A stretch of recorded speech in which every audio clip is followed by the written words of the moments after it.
Digital arrest के संबंध में छात्र छात्राओं को टीआई लहार ने दी जानकारी। शासकीय महाविद्यालय में हुआ जागरूकता अभियान। जी हां, आपको बता दें, भिंड जिले के लहार में भिंड एसपी डॉक्टर असित यादव के निर्देशन पर बढ़ते हुए डिजिटल अरेस्ट मामलों को लेकर लहार टीआई रविंद्र शर्मा ने जानकारी देते हुए शासकीय महाविद्यालय लहार के छात्र छात्राओं को किया जागरूक। आप भी सुने डिजिटल अरेस्ट से कैसे बचे, साथ ही नशा मुक्ति अभियान एवं यातायात जागरूकता अभियान के तहत छात्र छात्राओं को किया जागरूक। आप भी सुने एवं जाने क्या है डिजिटल अरेस्ट की कहानी। लहार टीआई रविंद्र शर्मा की जुबानी। के बारे में पूछता है, आपकी फैमिली चीजों के बारे में पूछता है, कुछ डाटा आपका उठा के आपकी 2-3 चीजें बता देता है और आप उसके प्रभाव में आके उसको अपनी अन्य चीजें बताने लगते हैं। बिल्कुल नहीं करना, ऐसे फोन को डिस्कनेक्ट करना है। वो कुछ भी रुबाब दिखाए, उस रुबाब में हमको नहीं आना है। यही तरीका है डिजिटल अरेस्ट से बचने का। और तत्काल उसके बाद आप पुलिस से संपर्क कर सकते हैं। आप जानते हैं वर्तमान में पुलिस से आप कैसे संपर्क कर सकते हैं। शासन ने बहुत बहुउद्देशीय पायलट प्रोजेक्ट चला रखा है, डायल 100 नंबर लगाकर आप कहीं से किसी भी वक्त पुलिस से संपर्क कर सकते हैं, अपनी समस्या बना सकते हैं। तो ये 100 नंबर आप याद रख लीजिए। महिलाएं चाहें तो उनके लिए महिला हेल्पलाइन चल रही है, बच्चियां जानती हैं। 1090 लगा के आप संपर्क कर सकते हैं। कहीं से भी 24 घंटे आप पुलिस की मदद ले सकते हैं। तो कभी ऐसी सिचुएशन आए तो फोन को डिस्कनेक्ट करना है और देन तत्काल पुलिस को आपको कॉल करना है। क्लियर है सबको?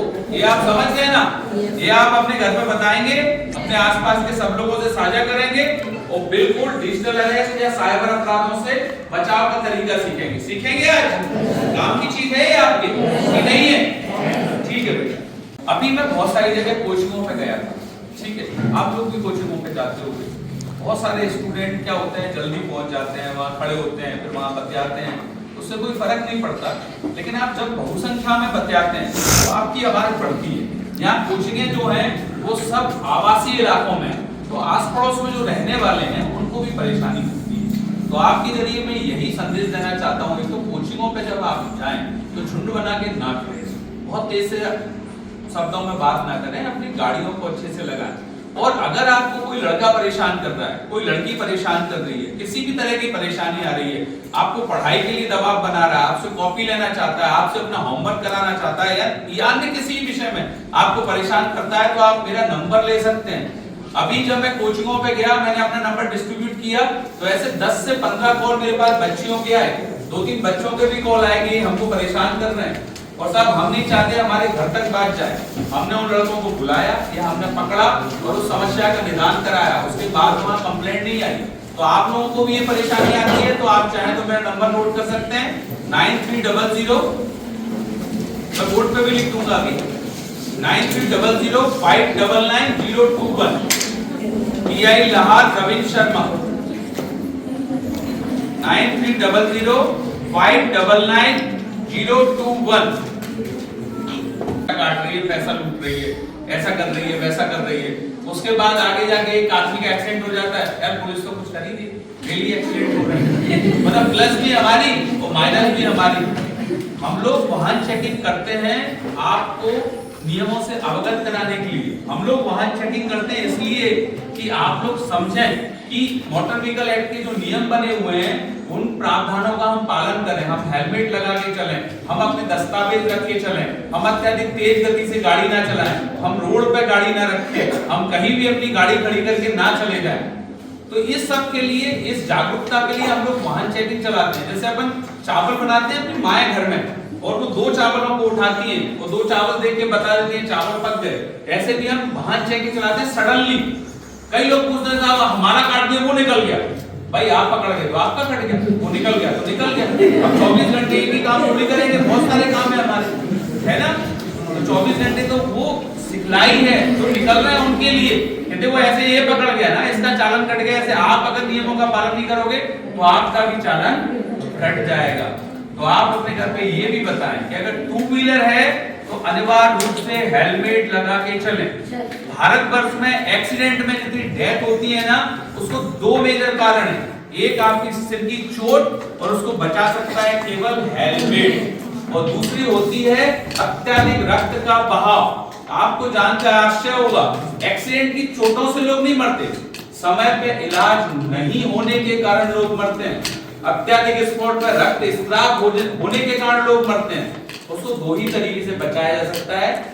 एक वो जो आप कर सकते हो कि आप हेलमेट लगा के चलो, एक वो जो गवर्नमेंट कर रही है आपकी जागरूकता के लिए कि 108 गाड़ियां चला रखी हैं, अगर आपको कोई घायल मिल जाता है, कहीं एक्सीडेंट आप देखते हो तो 108 पे जरूर कॉल करें, अपनी मानवता दिखाएं और लोगों को बचाएं और बताएं, तो समय में हो सकता है किसी को आपकी उससे इलाज मिल जाए। जब भी आप कहीं से निकल रहे हैं, आप देख रहे हैं रोड पे कोई घायल पड़ा है, तो हमेशा 108 पे कॉल करके आप बताएं। और 108 पे कॉल करने का मतलब ये नहीं है कि पुलिस आपके घर पे आएगी, शासन ने भी बोल रखा है कि जो घायल को लेके जाएगा, उल्टा हम उसको रियल हीरो मानेंगे, उसका सम्मान करेंगे, उसके लिए निधि अलॉट करके रखी है। ये बहुत सारे लोग ये जानते नहीं है, पुलिस उससे पूछताछ नहीं करेगी जब तक वो नहीं चाहेगा। वो खुद चाह रहा है कि मैं जाके बताऊं, वो अलग विषय है।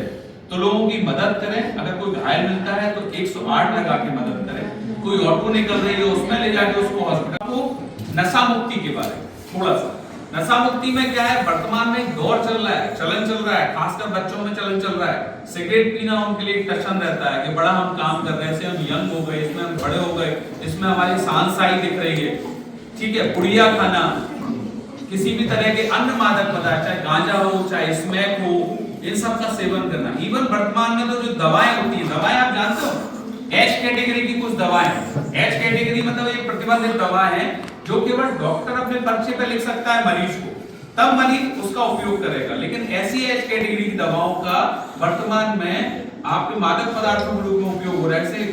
जैसे फॉर एग्जांपल कोरेक्स की दवा सबने देखी, खांसी की दवा है, उसमें अल्कोहल होता है, शराब में भी अल्कोहल होता है, तो लोग कोरेक्स पी जाते हैं।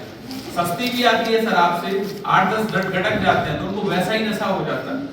कई लोग आयोडेक्स होती है, आयोडेक्स को ब्रेड में लगाते हैं और खा जाते हैं। तो अपन जब आयोडेक्स को बाहर अपनी त्वचा पे लगाते हैं तो वो झंझनाहट पैदा करती है, वही झंझनाहट अंदर से उनको मिलती है, तो उसमें भी नशा होता है। सलोचन आता है, उसमें भी नशा होता है। लेकिन वो दवा है, लेकिन इंसान ने क्या कर दिया, उनका उपयोग कर लिया मादक पदार्थों के रूप में। तो ये मादक पदार्थ जिस घर में जो भी ले रहा है वो बिल्कुल दुर्गति की तरफ जा रहा है। अब खुद तो जा ही रहा है, अपने परिवार को भी ले जा रहा है, क्योंकि आपको आर्थिक नुकसान, आपको मानसिक नुकसान, आपके घर में कलेश हो रहा है। तो आप, अगर आपके घर में ऐसा कोई है तो सबसे पहले तो आप उसको समझाएं। अगर बच्चे समझाते हैं तो माँ बाप, चाचा चाची, मौसा फूफा जो भी है, बच्चों की बातों को ज्यादा मानते हैं। आप इमोशनली उनसे बोल सकते हैं। तो आपके घर में, आपके आसपास में कोई ऐसा सदस्य है जो मादक पदार्थों का सेवन करता है, तो मेरा आप सबसे निवेदन है कि आप अपने घरों में जाएं और उनको समझाएं। और अगर ऐसा नहीं है तो आप, अगर कोई बड़ा उनको बताना चाहता है तो आप उनको अगला माध्यम भी समझाएं कि अत्यधिक नशे का वो आदी है, तो उसके लिए जगह जगह शासन ने या लोगों ने नशा मुक्ति केंद्र खोल रखे हैं। आप वहां उसको एडमिट करा सकते हैं, वहां से फायदा मिल सकता है। ऐसे व्यक्ति को इमोशनल टेस्ट देना पड़ता है थोड़ा सा, तो नशे से उसको छुड़ाया जा सकता है। तो आप एक तो खुद प्रण लें कि हम नशा नहीं करेंगे, करेंगे नशा? पक्का? सही बोल रहे हैं? नशे से आप लोग दूर रहें, खुद नशा ना करें, परिवार के अन्य सदस्य अगर नशा करते हैं उससे रोकें। ऐसे ही एक छोटी सी समस्या और आती है, हम लोग कई बार वाहन होगा लेकिन बहुत चल रहा है डिजिटल अरेस्ट। डिजिटल अरेस्ट समझ गए होंगे आप लोग? नहीं समझे तो मैं समझाता हूँ। अरेस्ट का मतलब होता है गिरफ्तार करना। पुलिस को यह अधिकार है पूरे भारत में कानूनों के तहत, जब भी कोई अपराध घटित करता है तो पुलिस उसको गिरफ्तार कर लेती है और गिरफ्तार करके अपने लॉकअप में ले जाती है, वहां से कोर्ट में पेश कर देती है। अब एक नया सिस्टम चल पड़ा है, मोबाइल के माध्यम से किसी व्यक्ति को उसके घर में ही अरेस्ट करना। अब आप कहोगे ये कैसे संभव है? मैं बताता हूँ। साइबर वर्ल्ड में लोग चुनते हैं, आपका डाटा बहुत जगह जाता है। जब आप शॉपिंग करते हैं, अपना फोन नंबर फिलअप करते हैं, कोई फॉर्म फिलअप करते हैं, आधार कार्ड के लिए फॉर्म फिलअप करते हैं, कंपनियां ये सब डाटा उठाती हैं और डाटा बिकता है। वो डाटा बिका हुआ हजारों की संख्या में नंबर पड़े हुए हैं साइट्सों पे, वो हैकर्स उन नंबरों को उठाते हैं। उनमें से ऐसे लोगों को चुनते हैं जो थोड़ा सा ज्यादा एज के हैं या जो थोड़ा सा कम एज के हैं, परिपक्व नहीं है, तो उन लोगों को चुनते हैं। अब उनको फोन आएगा एक, हेलो मैं डीएसपी फलाना बोल रहा हूं, आपका बेटा हमने अरेस्ट कर लिया है, आपका बेटा हमने अरेस्ट कर लिया है, पुलिस के पास है, उसके पास से 2 किलो गांजा मिला है, अब 5 किलो गांजा मिला है, या अफीम मिली है, या शराब मिली है, और आपका बेटा अब हम जेल भेजेंगे। तो जैसे ही बेटे के बच्चों का नाम आता है आदमी भड़बड़ा जाता है। फिर वो उसको क्या करेंगे, वीडियो कॉल करेंगे। वीडियो कॉल में वो पूरा सेटअप पुलिस का जमा के, पुलिस की ड्रेस लगा के, आप YouTube पे डालेंगे तो आपको ऐसे वीडियो मिल जाएंगे। वो बैठे रहेंगे, सामने वाले को जब वीडियो कॉल आता है, वीडियो कॉल उठाता है, उसको यही लगता है कि हमसे पुलिस ही बात कर रही है या हमसे कोई बड़ा अधिकारी ही बात कर रहा है और ये सही बात बता रहे हैं। तो वो ऐसा जमा लेते हैं, जिसको कॉल करते हैं उसको ये विश्वास हो जाता है कि मैं और मेरा परिवार वास्तव में संकट में है। उसके बाद वो क्या करते हैं कि आप किसी को कॉल नहीं करोगे, नहीं आपके बेटे को जेल भेज देंगे या हम ऐसा ऐसा कर देंगे, आप किसी से संपर्क नहीं करोगे, भयभीत कर देते हैं कि अपने घर में अपने आप को बंद कर देता है। वो ऐसा हजारों लोगों के साथ वर्तमान में हो रहा है। इस तरह से वो उसके घर में उसको बंद कर लेते हैं, इसको बोलते हैं डिजिटल अरेस्ट। बहुत हॉरर सिचुएशन होती है, इतना भय आदमी के मन में बैठ जाता है, फिर उसको वहां से वो ब्लैकमेल करते हैं कि आप